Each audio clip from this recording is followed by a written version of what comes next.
Hey everybody, how you doing? This is NickStar, and this is NickStar Tips, and today is laundry day.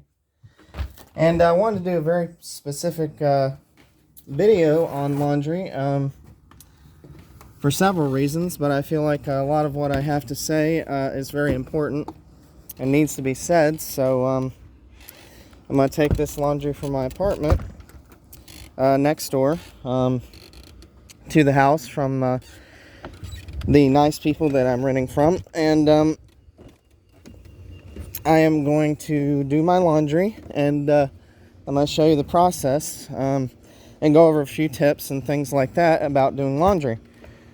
And this is very important stuff because a lot of people, I feel like, miss this, and it can cause a lot of problems and a lot of unforeseen problems.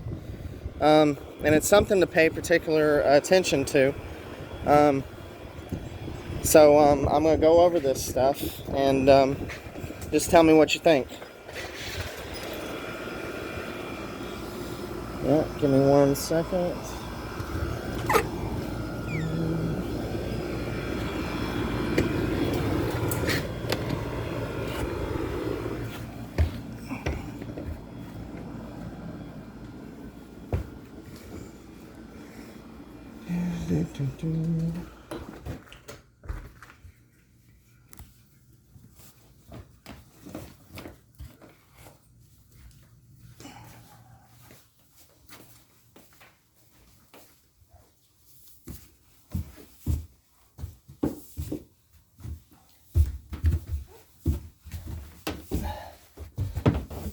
All right.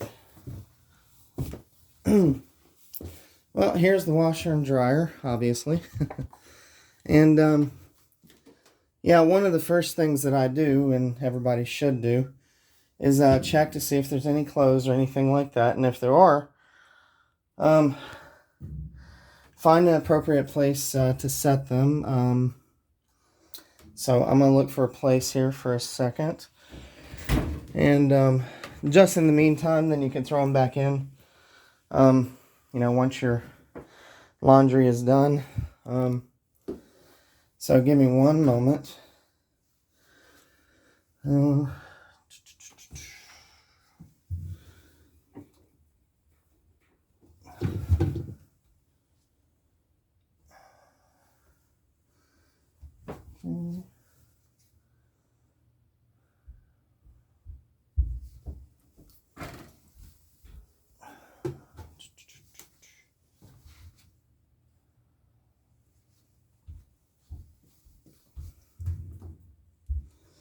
Okay, now first, obviously, this is not my washer and dryer. So if it were my first thing that I would tell you to do is to do a cycle, like if somebody else's stuff has been running in there, or, or something particularly dirty or something like that. Do a cycle to clean it. I know that doesn't, sit well with everybody. You feel like you might be wasting water or whatever.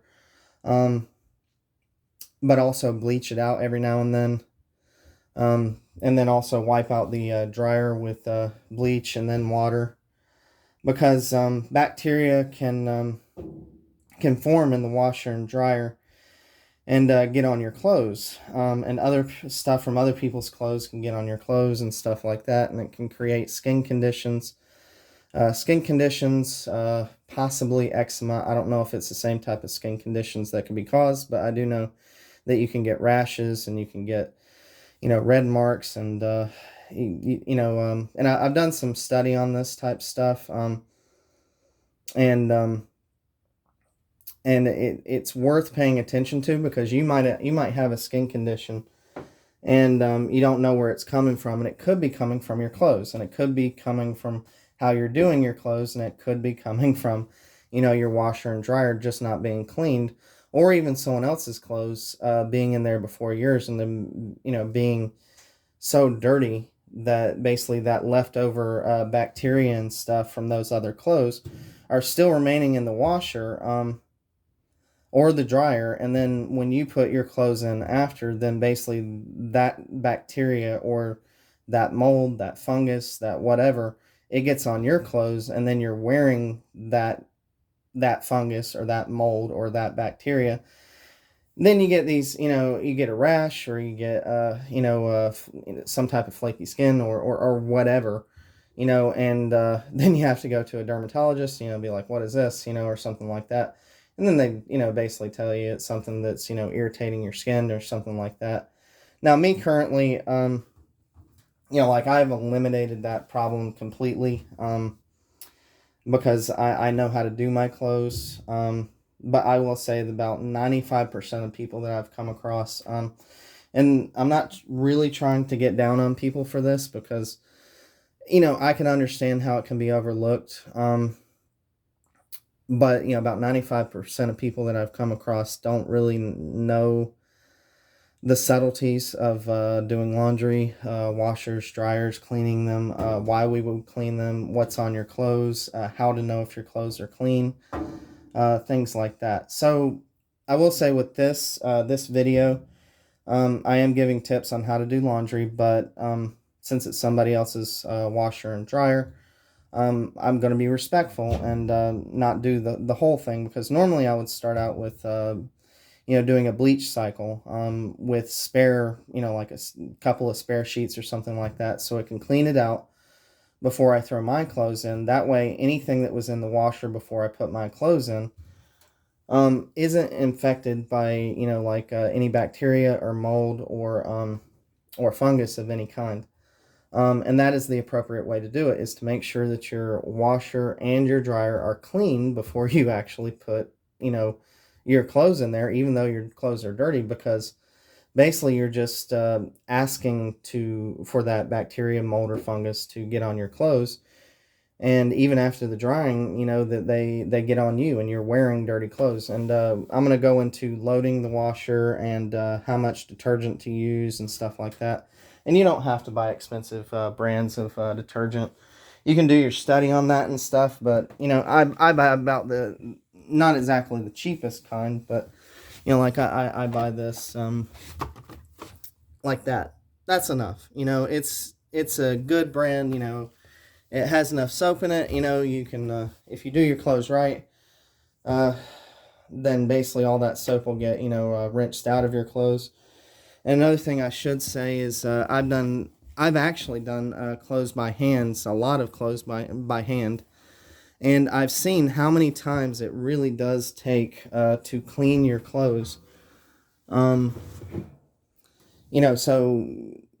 basically, I would do them in these buckets, and I would set aside 4, buckets, like painter's buckets, these, big buckets, and I'd fill all 4 of them with water. And then the first one, what I would do is I would fill it with a certain amount of laundry detergent, and then the second one I would just fill with water, third water, fourth water, for the rinses that I would do, right? Well, the thing is I tried this with 2 buckets at first. It wasn't enough, because there was still stuff left in the clothes after the second bucket. You could see the leftover, debris and the color it was causing and stuff like that. So I had to try for a third bucket. Stuff was still left over in the third bucket. So I had to try a fourth bucket. And I will say that basically 3 rinses later, to get that excess stuff out of your clothes, it takes 4 buckets. I mean, so you can imagine what it takes for a washer to accurately clean your clothes. So I always suggest doing an extra rinse cycle, because you're going to have leftover soap and dirt and stuff in your clothes, simply because